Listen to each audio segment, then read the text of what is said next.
puedes tú ahora? Sí. Si no, para que también enseñen a esa chica o qué. Pues me la llevan a Católica, para no sé si. ¿Quieres que me la lleve?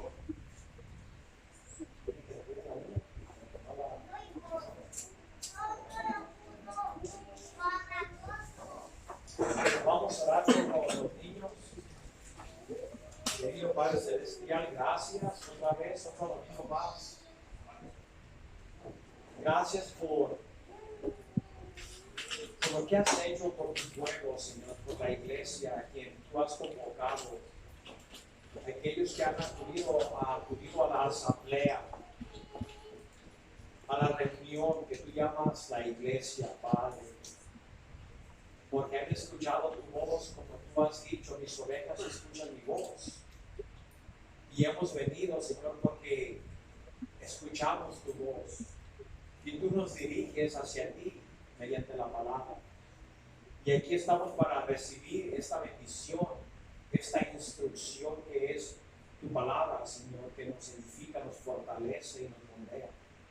Padre, en esta mañana intercedemos por los jóvenes, por los niños, que los cuides, Padre, que ellos tengan un buen fundamento, Señor, que este fundamento sea no nomás ético, pero que sea moral, pero que sea basado en principios judeocristianos, Señor, porque es tu palabra lo que es la verdad y ese es el único antídoto que tenemos contra la maldad, contra la enfermedad que llamamos el pecado, que el mundo está contagiando.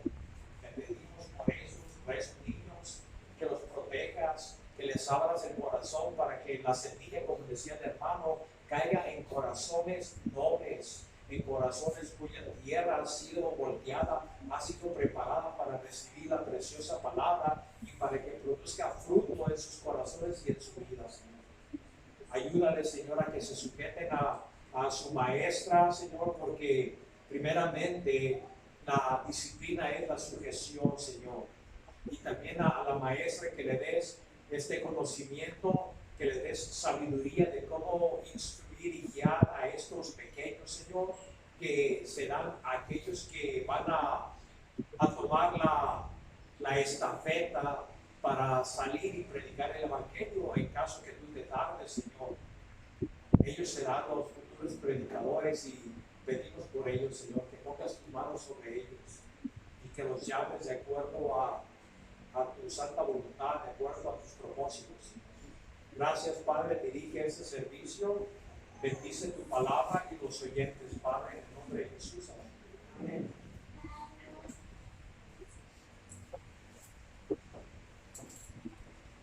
Nos quedamos en Gálatas.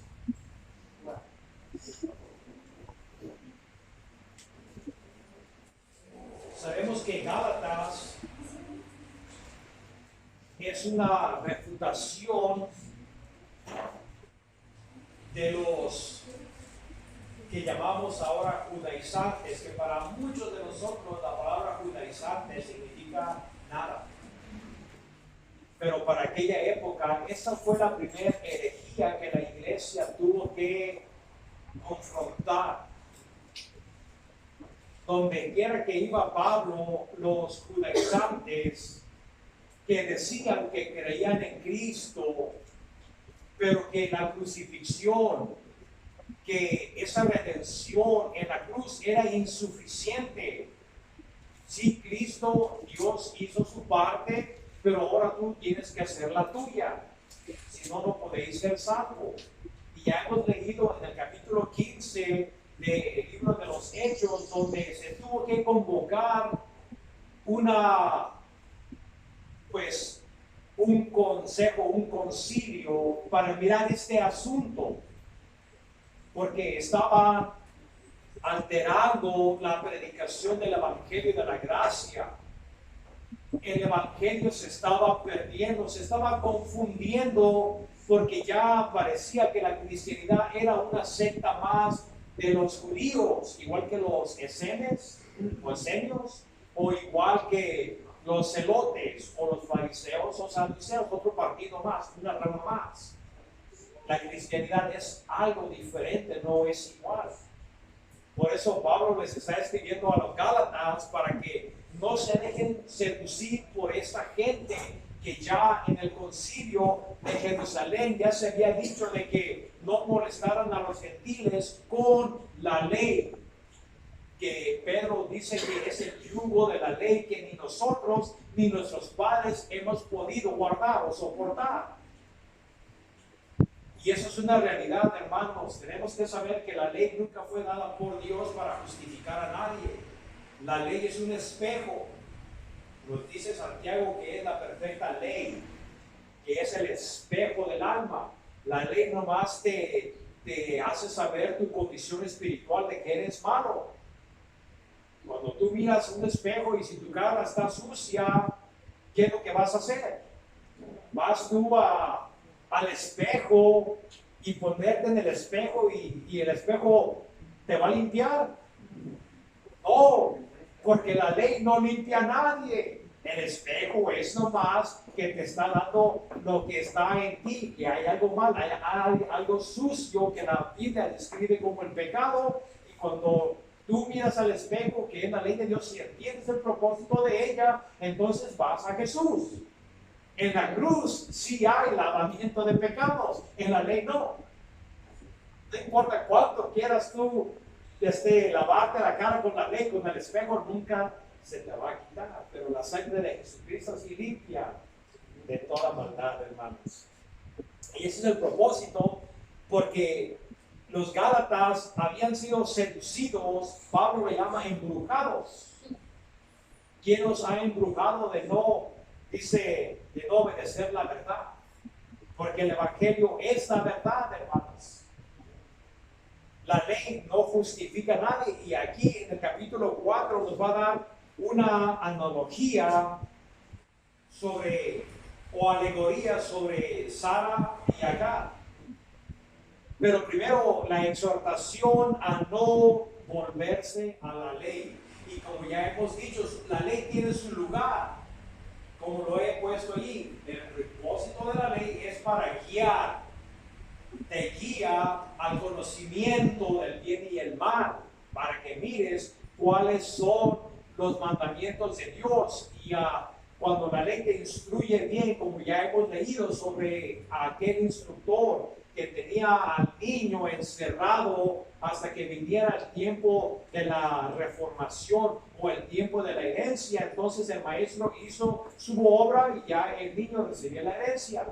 Y así también la ley instruye a la persona para que cuando tú entiendes el verdadero significado de la ley, tú irás a Jesucristo. Y cuando no entiendes, tú vivirás por la ley, porque tú has malentendido el propósito de la ley, porque todavía tú piensas que puedes ser justificado por guardar la ley. Y si es algo evidente, nos dice en el capítulo 3 que por las obras de la ley nadie será justificado. ¿Sabes qué? No eres bueno. La ley nunca te justificará. Si hay algo que la ley te dice que eres idólatra, de que tienes ídolos en tu corazón, de que tomas el nombre de Dios en vano, de que no honras a tu padre y a tu madre, eres un homicida, si estás enojado con tu prójimo, eres un adúltero, eres un ratero, levantas falsos testimonios, codicias todo lo que no es tuyo. Porque si fuera tuyo no lo meditaras, era tuyo. Entonces estamos mirando que la ley nomás te explica tu condición de pecador, y un pecador es un criminal, y un criminal necesita ser arrestado, enjuiciado y procesado y ser puesto en una cárcel. Y así también Dios, la ley de Dios está allí para que la gente entienda de que el hombre es responsable delante de Dios y que la ley es la que te va a enjuiciar. Jesús le decía a los fariseos: ustedes escudriñan las escrituras porque en ellas pensáis que tenéis vida, pero son ellas las que testifican de mí. Y también hablaba sobre la ley.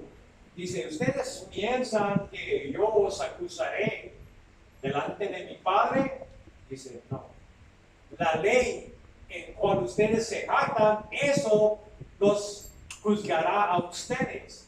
Así de que una de dos: ¿La ley te instruye para que te refugies en Jesucristo o la ley va a ser tu juez?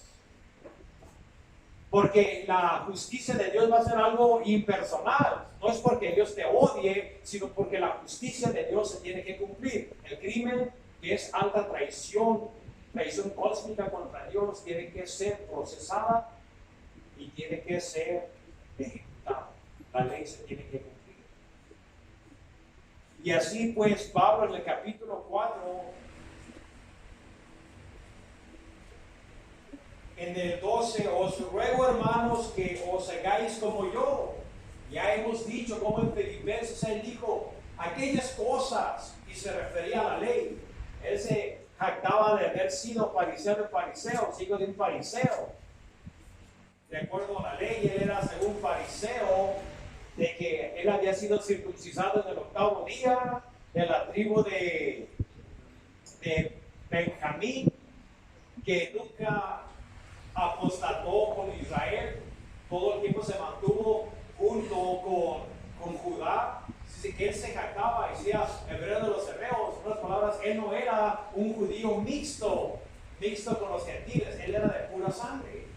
Pero él dice, lo que yo pensaba que para mí era ganancia delante de Dios, obvio, dice, cuando entendió el mandamiento, supo de que le trajo muerte, dice Romanos. Pero Filipenses dice, las cosas que yo pensé que eran ganancia, dice, yo las he desechado. Por la excelencia del conocimiento del Hijo de Dios. Así de que cuando tú sabes y entiendes la ley, entonces desechas aquella cosa que no te justifica. Pero si vas a Jesús, que sí justifica. Y por eso él dice, yo quiero, os ruego hermanos que os hagáis como yo. Él ya no vivía bajo el yugo de la ley para poder ser agradable a Dios y para que Dios lo dejara entrar en la gloria. Dice, no, yo esto lo he desechado. Dice, os ruego hermanos que os hagáis, imítenme a mí. También lo dice en Corintios, imítenme a mí como yo imito a Cristo. Dice que él era el ejemplo a seguir de cómo él había desechado la ley para justificación. Había desechado la ley para seguir a Cristo por gracia y gracia solamente. Porque yo también me hice como vosotros, sin ley. Porque los Gálatas, ellos no conocían la ley. Así es que él desechó, él no vivía ya como judío en sí, sino como un gentil. Pero como un gentil salvado por la gracia. Dice, ningún agravio me habéis hecho. Yo cuando fui a ustedes no me agredieron. Sino, ¿qué fue lo que hicieron? Pues vosotros sabéis que a causa de una enfermedad del cuerpo os anuncié el evangelio al principio. No es de que, ok, estoy enfermo, voy a predicarles. No. Se refiere a que cuando él fue a Galacia, que tal vez haya sido en su segundo viaje misionero, él se haya enfermado. No sé, hay diferentes opiniones. No se puede saber por seguro cuál era la enfermedad de Pablo. Unos que no miraba bien porque había sido apedreado, otros que había contraído una enfermedad en los ojos, pero no se sabe por seguro. Pero dice, y no me despreciasteis ni desechasteis por la prueba que tenía en mi cuerpo. Ahora, ¿cuál es esa prueba? Como he dicho, lo que podemos saber es que en 2 de Corintios nos habla de el aguijón en la carne que se le dio a Pablo. Y aquí él nos está diciendo sobre, ahora continuemos. Dice, que tenía en el cuerpo, antes bien, me recibéis como a un ángel de Dios, como a Cristo Jesús. Así de que él les daba testimonio de que aún si ellos hubieran podido, se hubieran secado los ojos para dárselos a él. ¿Por qué, hermanos? Porque él se puede decir que tenía un tipo de enfermedad en los ojos. Y también más adelante nos habla en Gálatas de que miren que yo he escrito eso con grandes letras, así de que algo tenía mal en sus ojos. ¿Sería esto el aguijón en la carne que describe en el capítulo 13 de Corintios, de 2 de Corintios? No lo sabemos de seguro, hermanos, pero sabemos de que Dios Él no quiso quitárselos, aunque le haya rogado a Dios 3 veces que le quitara ese aguijón. Dijo no. ¿Por qué? Porque mi poder se manifiesta en la divinidad humana.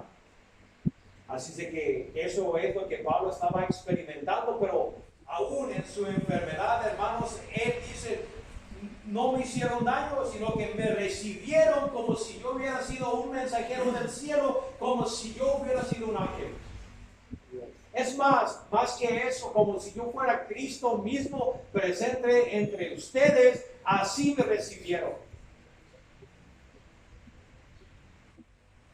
En el 14, no me despreciasteis ni desechasteis por la prueba que tenía en mi cuerpo, antes me recibisteis como un ángel de Dios, como a Cristo Jesús. ¿Dónde pues está esa satisfacción que experimentabais? Porque os doy testimonio de que si hubieras podido, os hubieras sacado vuestros propios ojos para dármelo. Me he hecho pues vuestro enemigo por deciros la verdad. ¿No se acuerdan que cuando yo vine a ustedes y aún tenía una enfermedad obvia en los ojos, no me despreciaron? Y ahora, ¿por qué me están despreciando? ¿Por qué están prefiriendo a los judaizantes que los están seduciendo, que los están guiando en otro evangelio, que no hay otro evangelio, sino que es una distorsión del evangelio? Ya no se acuerdan cómo me recibieron y ahora cómo es que me has dado la espalda. Me he vuelto su enemigo por decirles la verdad. Inafortunadamente así es, hermano. Los Gálatas en su infancia, ellos no tenían todo este libro que tenemos nosotros. Dice que Pablo nunca se quedaba en una localidad, todo el tiempo fundaba una iglesia y se iba a la siguiente ciudad y iba fundando iglesias. Así de que no había nadie que nos instruyera. Así de que él se fue, vinieron los judaizantes, aquellos que querían que los gentiles se circuncidaran y que guardaran la ley de Moisés si quisieran ser salvos. Y Pablo dice, no, el justo por fe vivirá. Así de que estaban destruyendo toda la obra de Dios. Porque si lo que Pablo decía era de sí mismo, no vale nada. Pero si Pablo estaba, como él dice, que el evangelio no lo recibía de ningún hombre, ni de los hombres, sino por medio de revelación. Así de que este evangelio que Pablo estaba predicando era de origen divino, venía y provenía de Dios. Por lo tanto, al desechar el mensaje de Pablo, era desechar a Dios mismo.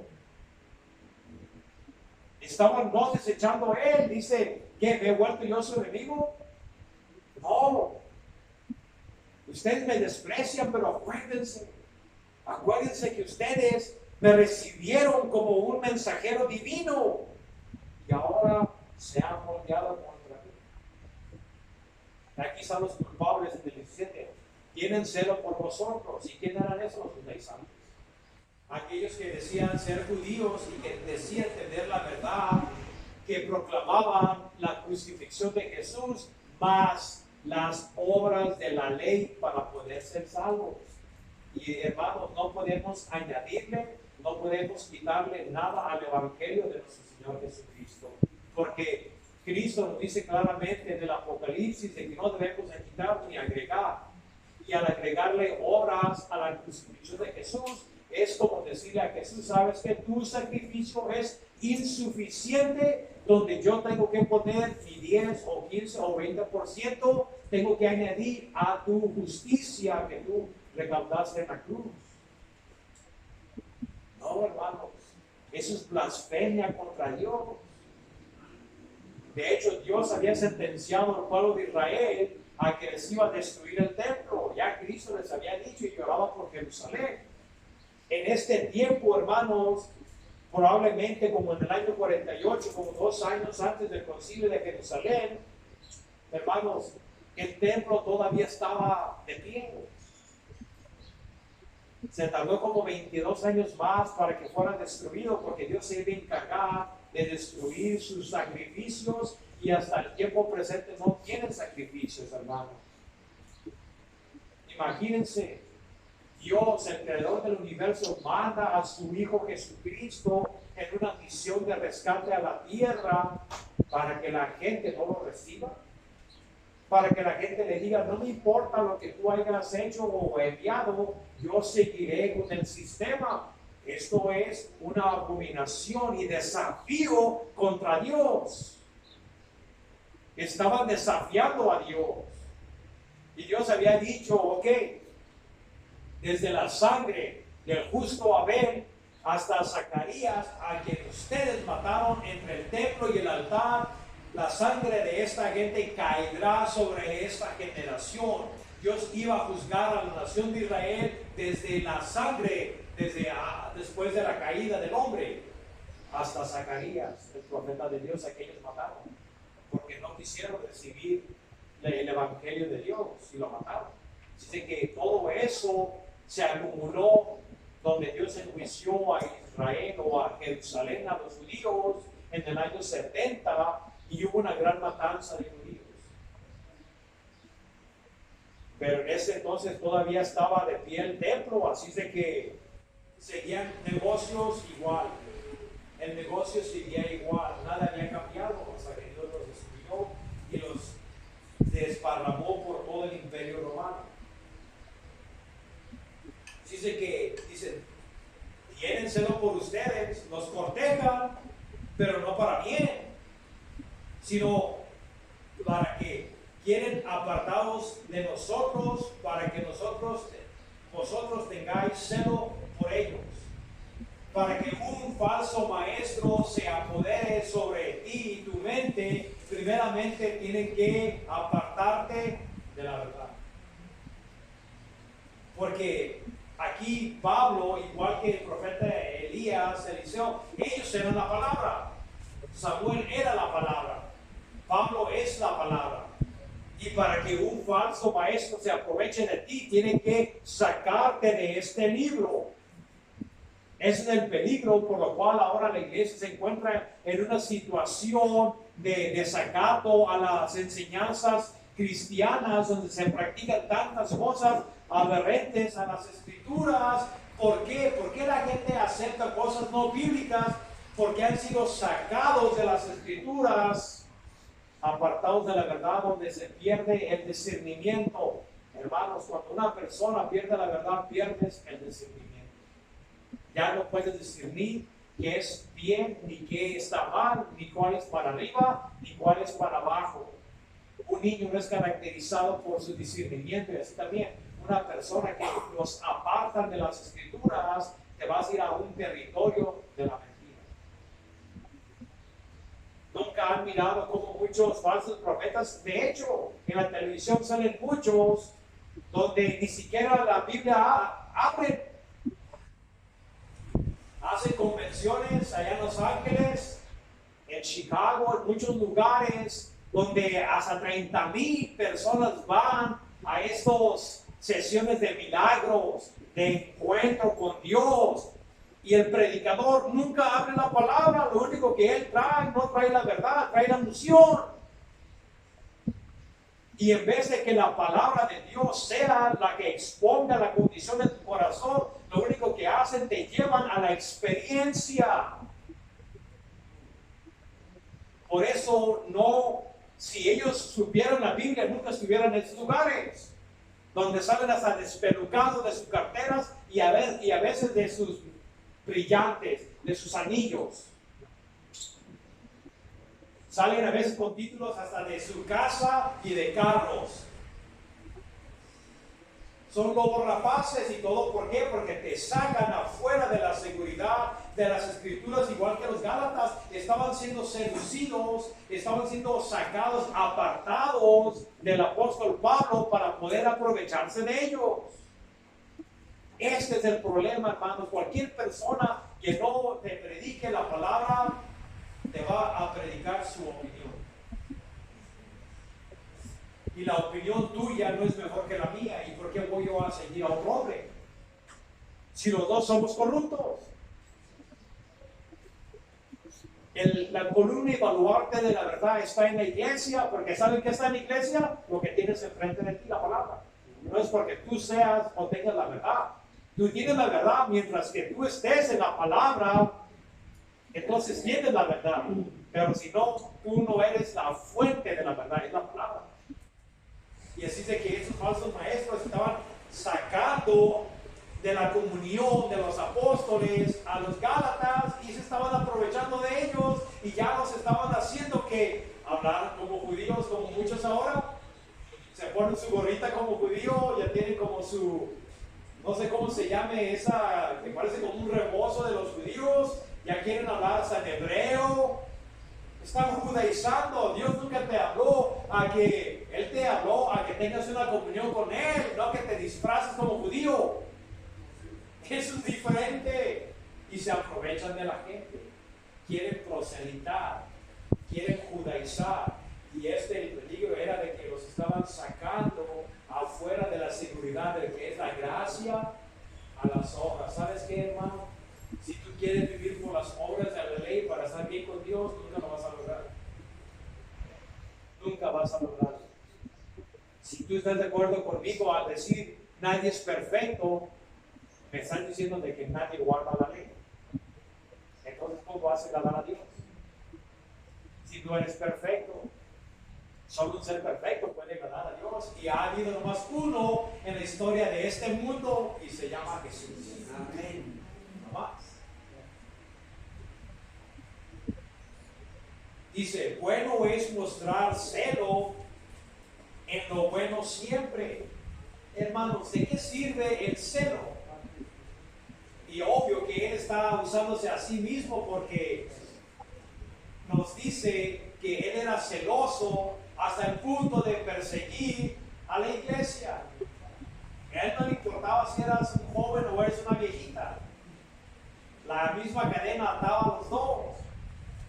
Él ponía su voto contra el cristiano para que lo mataran y pueden mirar cómo apedrearon a Esteban y Pablo estaba allí deteniendo las túnicas a los que estaban apedreando a Esteban. Él daba su voto, él estaba a favor, era tan celoso que si te tenía que matar él, gloria a Dios porque esto es la obra de Dios.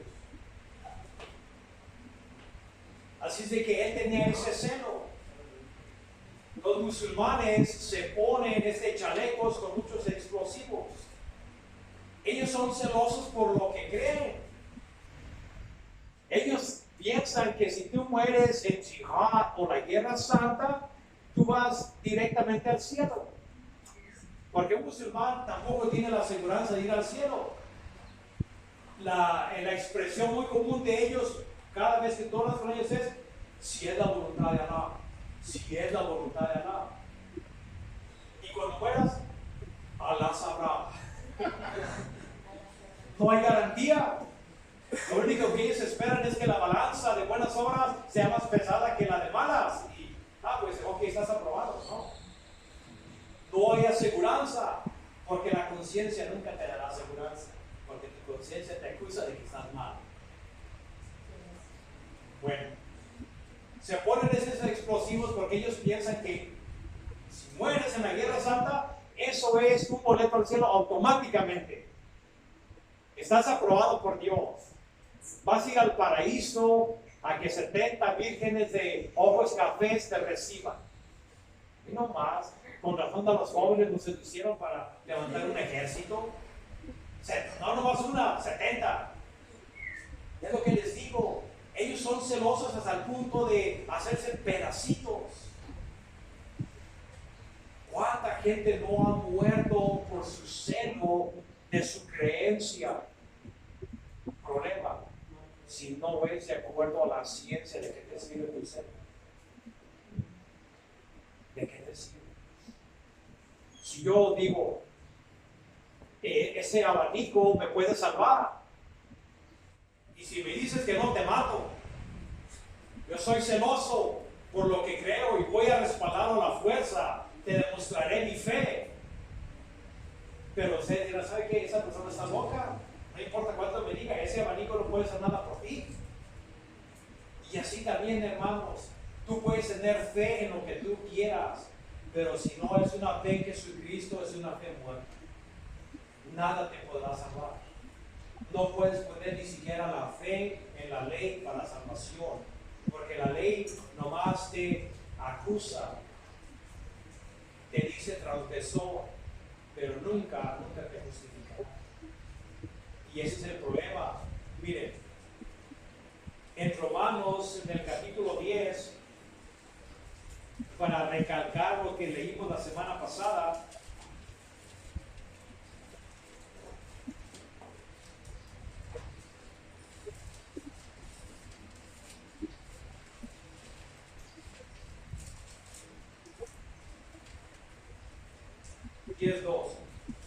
Bueno, hermanos, ciertamente el anhelo de mi corazón y mi oración a Dios es por Israel. ¿Para qué? Para salvación. Dice, porque yo soy testigo, yo les doy testimonio de que tienen celo de Dios. Pero el problema, ¿cuál es? Pero no conforme a la verdad o a la ciencia. Y el problema era que porque ignorando, en su ignorancia, ignorando la justicia que proviene de Dios, la justicia de Dios, y procurando establecer la suya. Entonces rechazan la justicia que proviene de Dios y quieren establecer la de ellos, no se han sujetado a la justicia de Dios. Así de que él dice, yo les doy testimonio a mis compatriotas de que ellos tienen un celo para con Dios, pero está mal puesto. Porque ellos rechazan la justicia que se te imputa, que Dios mismo te da, la justicia de Él. La rechazan para establecer la suya por la ley. Y eso es algo malo. Nos dice, porque el fin de la ley, obvio, para justificación, es Cristo. Para justicia para todo el que cree. Así de que la ley no justifica a nadie. Cristo es el fin de la ley para justificación. El que justifica es Cristo y Cristo solamente. Así de que ellos, aunque fueran celosos, no les servía de nada. Pablo mismo también él decía de que él era muy, muy celoso por las tradiciones de mis padres. Él decía, es bueno ser celoso por una buena causa. Y no solamente cuando estoy presente con vosotros. Así de que yo quiero que sean celosos por mí, pero no nomás cuando yo estoy con ustedes, sino también cuando estoy ausente. Y no, él no se autoproclamaba un Dios, sino que fueran celosos por las enseñanzas que él les había enseñado. Que fueran celosos por su enseñanza, por su posición y comisión como apóstol, no que fuera halagado como algo grande, no, porque Pablo también era un siervo de Dios, es todo. Y aquí Pablo va a usar una frase de amor como una madre a sus hijos. Hijitos míos, por quienes vuelvo a sufrir dolores de parto, porque Él fue el que los engendró por el Evangelio. La agonía, la persecución que Él experimentó cuando Él iba de ciudad en ciudad. Donde quiera que Él iba, obvio que pocos lo recibían, pero la mayoría lo perseguían. Dice que Él dice, estoy sintiendo los dolores de parto otra vez.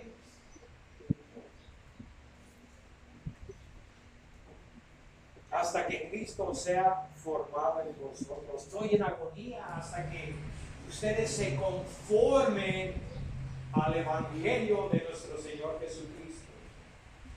Él agonizaba por ellos. Él tenía dolor en su corazón porque estaban siendo sus hijitos en la fe, estaban siendo desviados hacia el error.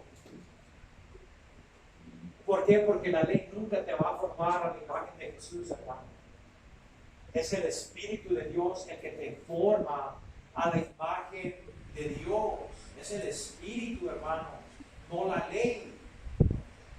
El escultor, el que trae el barro, el que trae el cincel, que te está quitando las deficiencias de la imagen que portamos de Adán, que está quitándolas, es el Espíritu de Dios. La ley no hace nada por ti. Y si yo agonizo como una madre hasta que Cristo sea formado, hasta que ustedes lleguen a la madurez, hasta que entiendan lo que yo les he dicho. Y si quisiera estar con vosotros ahora mismo y cambiar de tono, dice, no quiero yo regañarlos. Aquí estaba enojado, pero con una ira justa contra la maldad, contra la seducción de esos falsos maestros que él llama falsos hermanos. Y si yo quisiera estar presente con ustedes para cambiar mi tono, para hablarles en amor, pues estoy perplejo en cuanto a vosotros. ¿Cómo es posible de que dice tan rápido? Han abandonado a aquel que los ha llamado por la gracia de Cristo a seguir otro evangelio. Pablo estaba maravillado.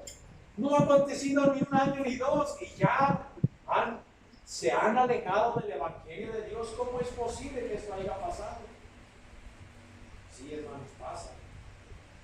Si tú no estás bien fundado en las enseñanzas de las Escrituras, puedes ser seducido por los falsos maestros. Ahora, aquí nos va a hablar de dos alegorías, de dos montañas que simbolizan dos pactos. El nombre de una montaña que es un pacto se llama Sara y la otra se llama Agar. Ya sabemos quién era Sara. Sara era la esposa de Abraham y Agar era la egipcia que en su desobediencia bajó a Egipto, donde Dios nunca le había dicho que fuera Egipto. Y cuando fue expulsado de Egipto, se le dio una esclava llamada Agar. Y vamos a mirar, y ustedes saben la historia del Génesis. Dice, quiero saber esto. Decidme, los que queréis estar bajo la ley, ¿ustedes la entienden? Dice, ¿no habéis oído, no has entendido lo que dice la ley? Obvio, hermanos, mire, el problema del ser humano es que el ser humano no es el que no veamos. Los puedo mirar a ustedes. Pero ¿saben qué? La venda no radica en los ojos naturales. La venda radica en el corazón del ser humano.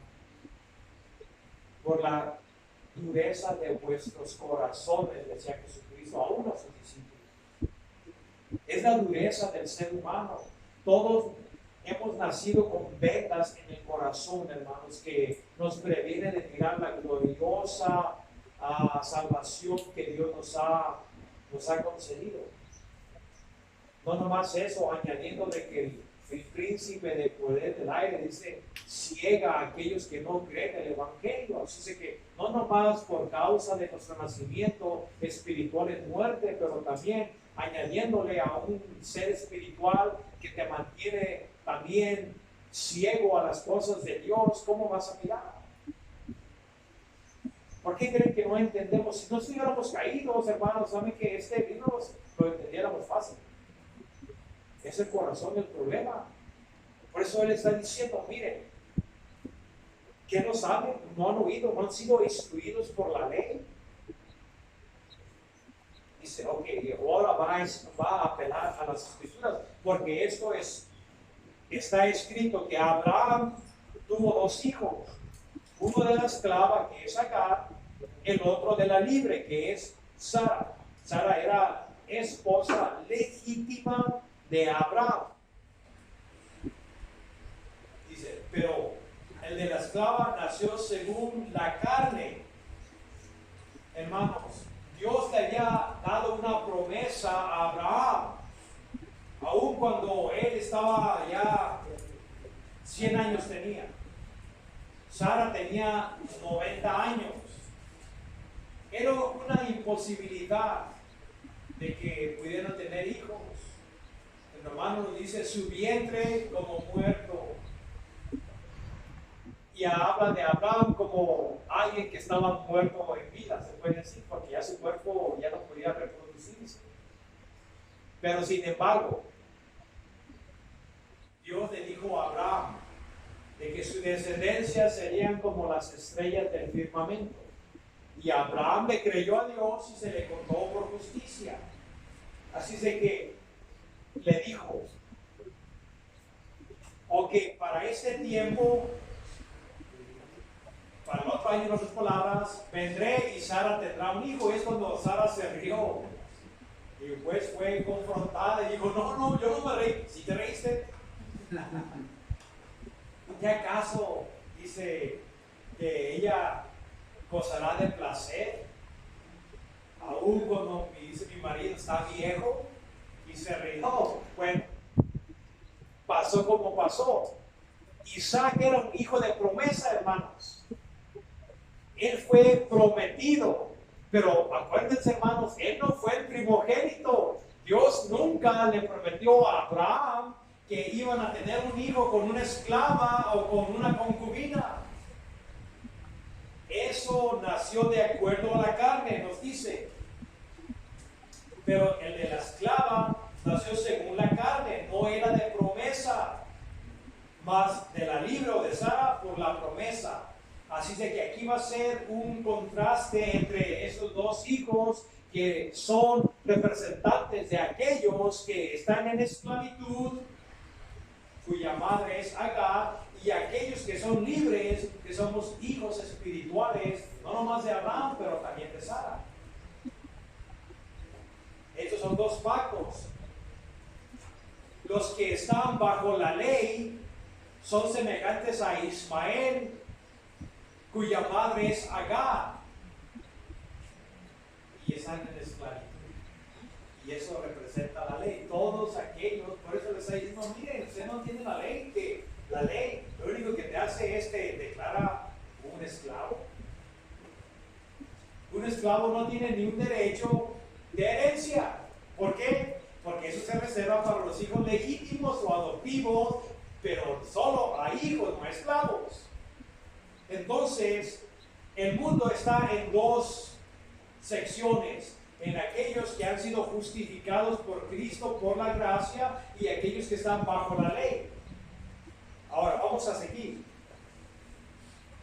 Lo cual es una alegoría, pues estas mujeres son dos pactos. Acuérdense, hermanos, que Dios hizo un pacto con Israel al pie del monte Sinaí, donde Moisés bajó con la ley y la gente se reunió, hicieron un pacto de sangre.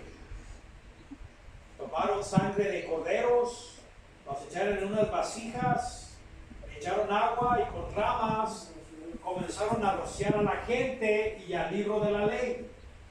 ¿Y qué se refería a eso? Se refería a que este pacto estaba basado en sangre. Quiere decir que el que viole el pacto, que su sangre caiga sobre él. Si Dios quiebra su pacto, la sangre esté sobre él. Pero obvio que Dios nunca iba a quebrar su pacto, mas el hombre sí quebró el pacto con Dios. Y si usted lee en el libro de Hebreos, nos dice que la ley no justificaba a nadie, que era un recordatorio de pecado, porque se continuaba haciendo los mismos sacrificios año tras año que nunca podían perdonar pecados, porque es imposible que la sangre de corderos y machos cabritos tome o quiten el pecado.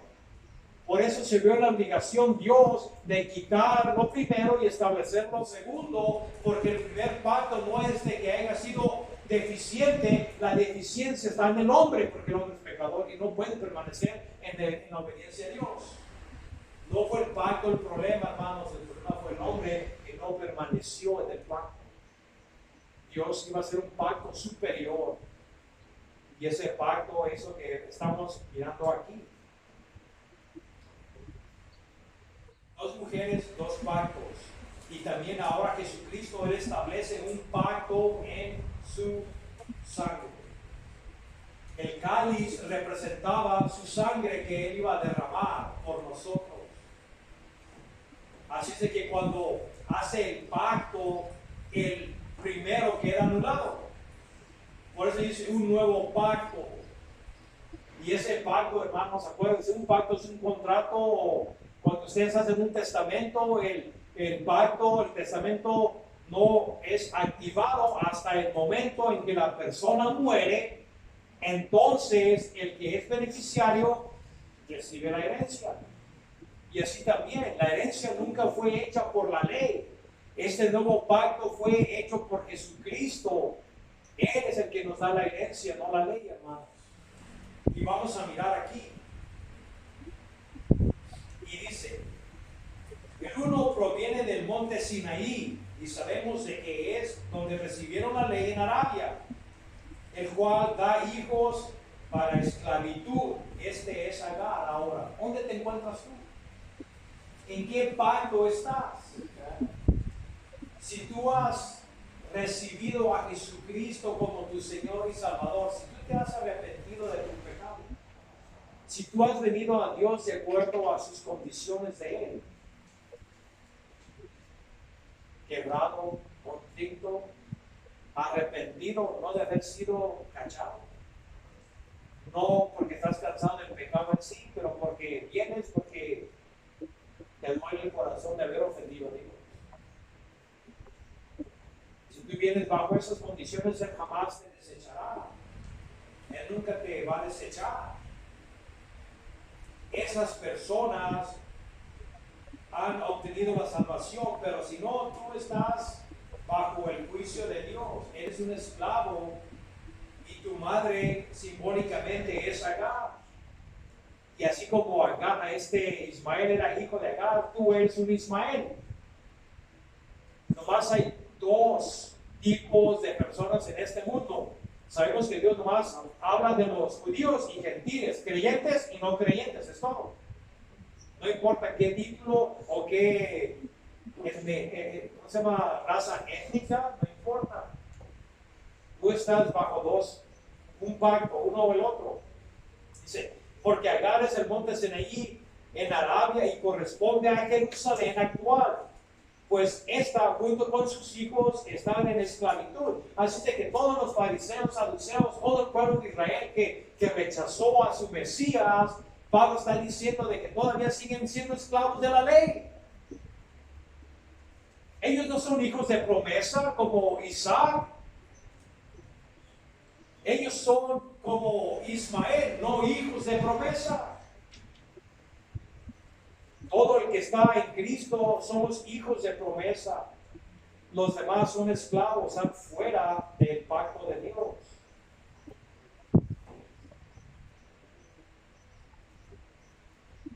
Mas la Jerusalén de arriba, así que está hablando de la Jerusalén terrenal, donde estaba el templo, todos aquellos que subían al templo a adorar y a sacrificar, están en esclavitud. Mas la Jerusalén de arriba o la Jerusalén celestial, la cual es madre de todos nosotros, es libre. Todos aquellos que somos descendientes de Sara, se puede decir de esta manera, de esta alegoría, que nuestra nueva ciudadanía, que la nueva ciudad celestial, somos partícipes, somos libres, hermanos, no somos esclavos.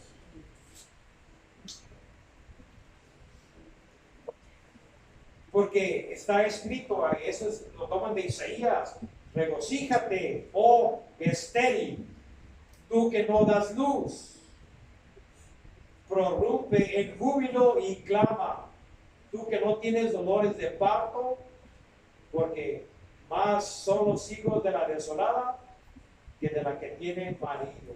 Y aquí se refiere a Jerusalén cuando fue destruida y fue llevada al cautiverio, que los hijos de promesa iban a ser mayor después de la captividad. Y así también, hermanos, Sara estaba estéril, era contrario a la naturaleza, no podía hacer nada, pero sin embargo engendró a un hijo de promesa. Y así también nosotros, hermanos, nosotros fuimos engendrados en la cruz, somos hijos de promesa, tenemos una nueva ciudadanía, somos miembros de la ciudad de Dios, hermanos. Ya no somos parte estamos en el mundo, pero ya no somos del mundo. Amén. Cristo lo dijo aquí, los peregrinos o aquellos que van de pasada no son ciudadanos, van de pasada, son viajeros. Y así también nosotros estamos viajando por este mundo, hermanos, pero quiero que sepan de que ustedes son ciudadanos de un nuevo reino. Y este reino no se encuentra en la tierra. Cristo dice, si mi reino fuera de esta tierra, mis súbditos pelearan por mí. Pero no, mi reino no es de este mundo. Así de que somos ciudadanos de una ciudad celestial, de un nuevo reino, hermanos. Somos libres. La ley nunca nos dio esa libertad, nunca nos dio la herencia, no hizo nada por nosotros. Es Jesús el que nos da la herencia, este pacto que Él hizo. Así que, hermanos, nosotros como Isaac somos hijos de la promesa. ¿Qué hizo Isaac para ser hijo de promesa? Nada, no existía. Aquí lo que está hablando, hermanos, también nos habla de la elección. Tú no hiciste nada para nacer. Lo que nace de la carne, carne es. No tuviste nada que ver con tu nacimiento ni tu haber sido engendrado. También los que son del Espíritu, uno no tiene que ver nada, porque la Escritura dice que nacen de Dios, nacen de arriba. Es el Espíritu el que da vida. Así es de que todos aquellos que somos creyentes, hermano, quiero que sepan que son creyentes porque son hijos de promesa, y de acuerdo a las Escrituras nos dice que nuestro llamamiento fue antes de la creación del mundo. Que ya Dios nos había escogido en Él desde antes de la fundación del mundo para que fuéramos santos sin mancha delante de Él. Dios nos escogió, hermanos. Él nos ha dado ese privilegio. Somos herederos. Somos hijos adoptivos de Dios, que Dios predestinó de antemano.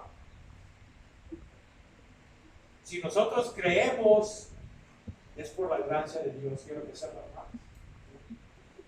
Es por la gracia de Dios. Así que, hermanos, nosotros somos, como Isaac, somos hijos de la promesa. Si ustedes están en Cristo, tienen una promesa, hermanos. No importa cuánto sufran en este mundo, cuántas dudas, cuántas tentaciones, cuántos obstáculos vayan a enfrentar en su vida, la promesa nunca va a ser anulada por Dios. Jamás la va a anular. Porque el pacto está basado en Cristo. Dios Padre hizo un pacto con su Hijo, unilateral. Lo hizo con Cristo, hermanos. Porque solo así se podía hacer. Antes la ley era mediada por un mediador, y eso fue Moisés y los ángeles, pero ahora el mediador del nuevo pacto es Jesús, no más. Unilateral. Pero como entonces el que había nacido según la carne, o Ismael, perseguía al que había nacido según el Espíritu, así también ahora. ¿Y qué se refiere? ¿Se acuerdan cuando Isaac fue destetado y iba a ser hicieron una fiesta? Ya para este entonces Ismael tenía como 12 años y comenzó a reírse Ismael de su hermano.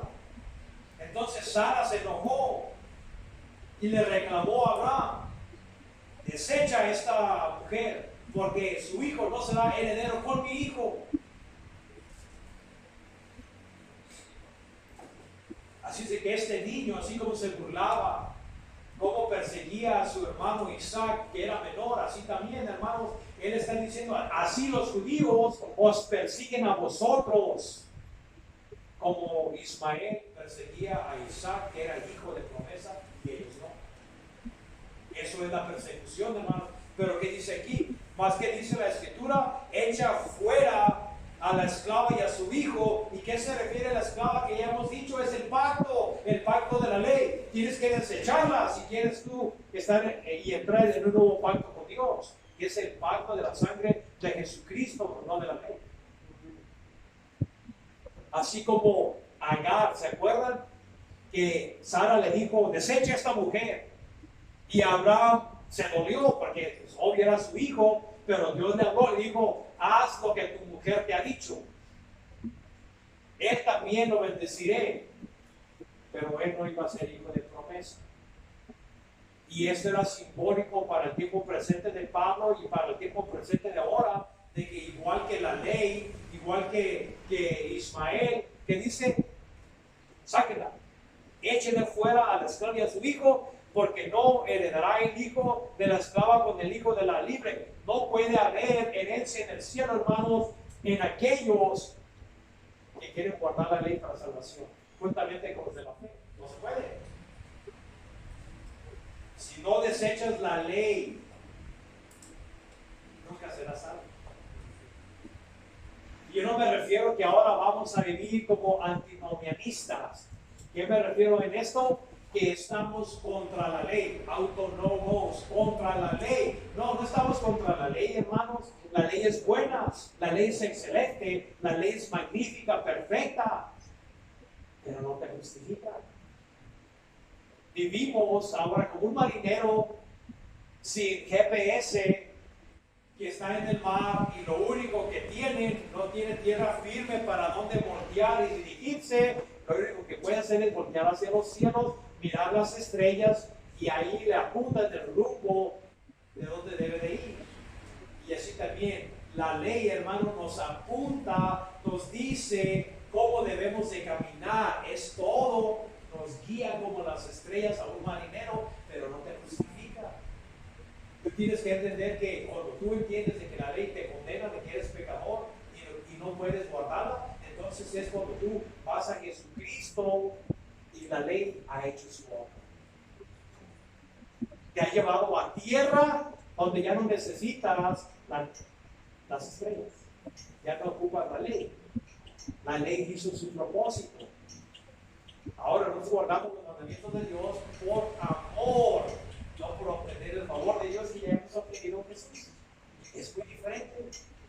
Es totalmente diferente. De manera, hermanos, que no somos hijos de la esclava, sino de la libre. ¿En quién confías tú? ¿Confías en tus buenas obras?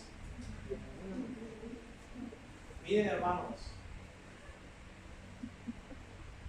porque cuando decimos fe, no estamos hablando de una confesión o más, porque hay unos que firman una tarjetita, van a una convocación, van a una predicación y está el pastor que le dice, bueno, firmen esas tarjetitas si aceptas a Jesús, y ya le pones tu nombre y tu teléfono y ya con esa tarjetita ya piensas que tú habías hecho una profesión de fe, ya eres salvo.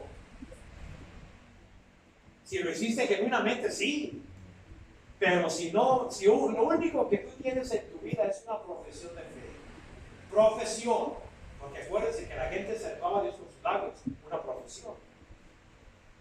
Pero si tu vida no es respaldada por una vida de fe, porque confesar a Jesucristo no se refiere a una sola ocasión, profesar a Jesucristo es un estilo de vida, donde nos dice Santiago, enséñame tu fe sin tus obras, y yo te enseñaré mi fe por mis obras. Así es de que si hay una fe que se dice que es fe, pero no tiene obras, que dice Santiago, está muerta. Ese tipo de fe no salva a nadie. Y hay mucha gente que ha hecho profesiones de fe, pero no se les mira ninguna obediencia a Dios. Y no piensen, hermanos, que venir nomás una vez por semana ya le hicieron un favor a Dios. Ya Dios quedó bien honrado, ya Dios quedó bien satisfecho de que acudieras a la convocación. No, están equivocados. Dios requiere un arrepentimiento genuino donde tú le das las riendas de tu vida a Dios. Eso es el arrepentimiento.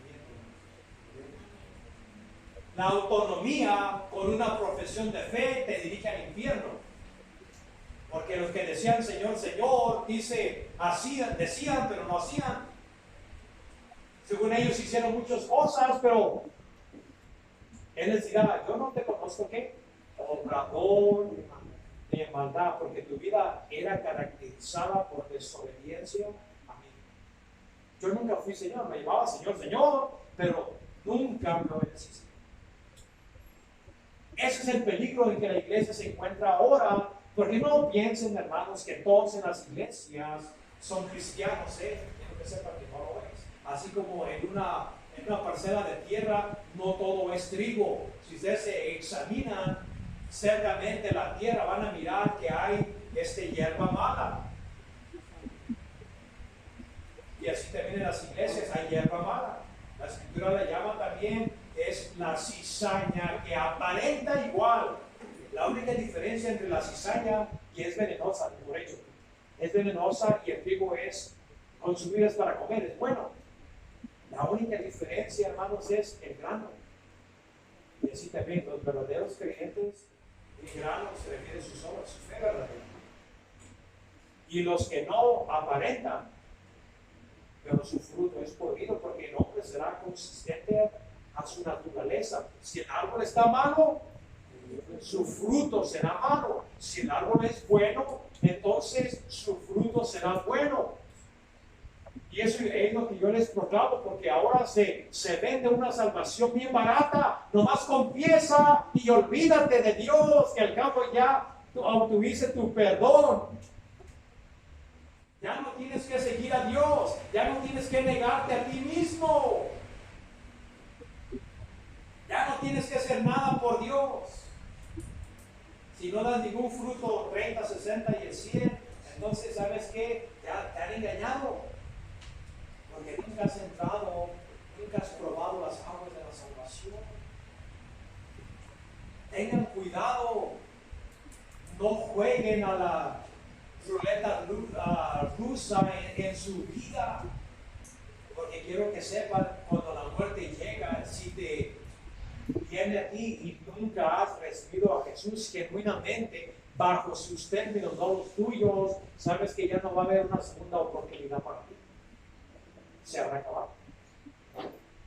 Y aunque el infierno te encuentres y te postres y digas, Señor, estoy listo, ahora sí para recibirse, Dios te dirá, demasiado tarde para ti. Esto es algo duro, hermanos, que tenemos que examinar. En el libro de Timoteo, por causa de los falsos maestros, también muchos se estaban apartando. Pero sin embargo, vamos a mirar qué es lo que nos dice Pablo.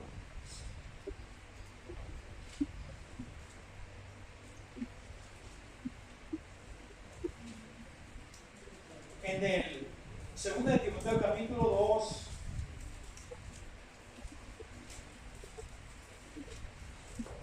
del 17.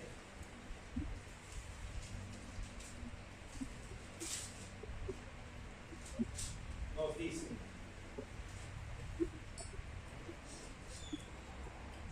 y su palabra carcomerá como gangrena, de los cuales son Himeneo y Fileto, falsos maestros, que se desviaron de la verdad diciendo que la resurrección ya afectuó, ya pasó, y trastorna la fe de algunos.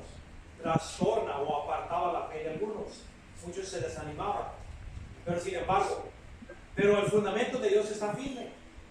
Teniendo esta realidad, este sello, conoce el Señor a los suyos. ¿Y qué es lo que dice a los que son suyos? Apártese de la iniquidad todo aquel que invoca el nombre de Cristo. Sí, estos falsos maestros estaban tumbando, derrumbando, deshaciendo la fe de muchos en la iglesia en Éfeso. Eso es lo que estaba Timoteo.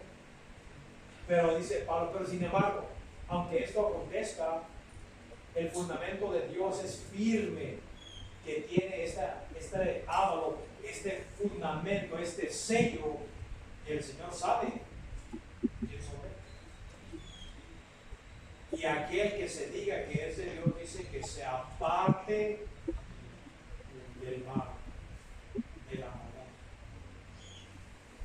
Yo les proclamo un evangelio que es real, hermanos. Yo no les proclamo una fantasía. La salvación es por gracia, y gracia solamente. No te puedes ganar el cielo, pero yo te digo, si eres salvo, darás la evidencia de la regeneración. Si no hay obediencia, si no hay un seguimiento, un deseo, porque Dios cambia los deseos del corazón, en tu vida de seguir y agradar a Dios y al pueblo de Dios, porque tú no vas a servir a Dios sin servir al pueblo, no te equivoques. Entonces, ¿sabes qué? Se puede decir que tu profesión de fe es un fraude. Y te tengo que decir la realidad. Pablo dice a los corintios, examínense. No dice examinen a otro, no. Tú tienes que examinar lo que está en tu corazón. Examínense para ver si están en la fe, si en realidad son creyentes o no, sea que seáis descalificados. ¿Cuánta gente ahora no confiesa a Jesucristo? ¿No?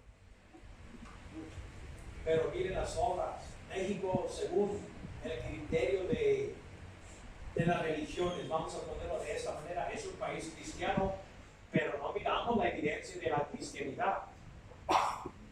Podemos mirar pura rebelión. Hacen cosas que según se les dice que deben de hacer para que agraden a Dios, pero su conducta es contrario a lo que este libro les dice.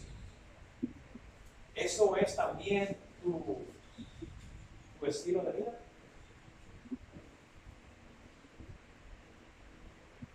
Tu vida es caracterizada por autonomía, porque quiero que sepan que muchos son autónomos. Como decía Pablo a los filipenses, de que su Dios es su vientre, tú sigues el deseo de tu vientre nomás. Busca la satisfacción de tu carne en este mundo. Buscas agradar, cómo comer, beber, vestir, trabajar, pasearte, etcétera. Y eso es tu prioridad en la vida. Si eso es tu prioridad en la vida, quiero que sepas que te has olvidado de mirar hacia arriba, porque no eres ciudadano de este mundo, y Dios dice que tu Dios es tu vientre. Tú vives para satisfacer los deseos de tu carne nomás. Tú no te sacrificas, porque servir a Dios es sacrificarse uno. No cuando uno tiene un penny y lo pone ahí, que es lo que te sobra. Eso no es servir a Dios. Servir a Dios te cuesta, hermanos. ¿Pero por qué? ¿Vale la pena? ¿Vale la pena seguir a Dios? ¿Perderás siguiendo a Dios? No puedes perder, ni en esta generación, ni en la generación venidera, hermanos. Por eso yo les digo, les proclamo la realidad, hermanos. Tienen que examínense para ver si en realidad, porque es posible de venir aquí con un corazón cerrado, hermanos, donde Satanás, la semilla que es sembrada, se la come y sigues de la misma manera en que entraste. Hermanos, déjenme hacer una pregunta sincera. ¿Han cambiado sus vidas desde que recibieron a Jesús? ¿Han descubierto sus dones espirituales? ¿Eres más santo ahora que cuando comenzaste la carrera de la fe? Y si no, ¿qué ha pasado? ¿Qué ha pasado con tu vida?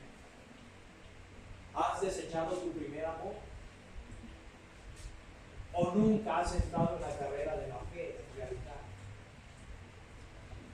Es un espectáculo. Examínense, eso es algo real, porque no hay segunda oportunidad. ¿Y saben qué? Todo es eterno. No puedes cometer un error. Las cosas de Dios no son un juego. No puedes cometer ningún error. Porque Dios puede ser tu padre o tú puedes. Eso depende de ustedes. ¿En qué pacto están? Ustedes están en un pacto, en el pacto de la ley. Si ustedes quieren agradar a Dios y entrar al cielo por su propia cuenta, es como brincarse por otro lado a redil, o van a entrar por la puerta, aunque sea tan angosta, que es Jesús. Allí no entras con tus buenas obras, tienes que entrar sin nada, por fe. Igual que un niño tiene fe en sus padres, él no se preocupa dónde va a dormir, no se preocupa qué va a calzar, qué va a comer, él se preocupa nomás en jugar. Y así también Dios dice, si no te guardas tú como un niño, es cierto, digo que nunca entraréis en el reino de Dios. Total dependencia de Dios, no más. Y la provisión que Dios toma, nada más. Y que se respalde por una vida de obediencia y una fe genuina, porque una fe genuina es una fe activa, una fe muerta no hace nada. Así de que ahí los dejo. Les seguiremos la semana que viene. Ya pronto acabaremos este libro. Dios los bendiga.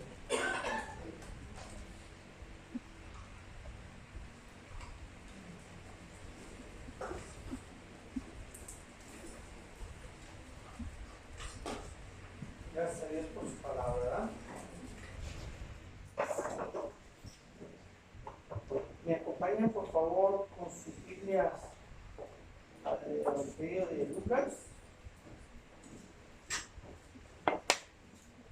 Primeramente queremos darles la bienvenida a los que nos visitan por primera vez. ¿Gustan darnos su nombre? Mi nombre es Saraí. Saraí, bienvenido.